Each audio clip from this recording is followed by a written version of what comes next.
holds bars is the only way to go about it. Triple H Batista match underway. No holds barred. Remember, if Triple H loses, he must retire from in-ring competition. Will this be the final night we see Triple H in the ring?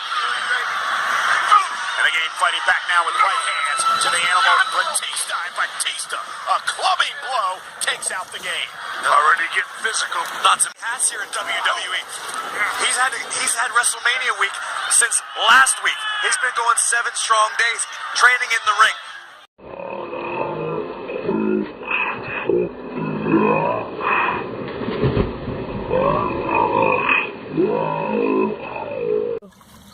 And almost into the lap of his longtime friend, Shawn Michaels. Here we go, and it's already...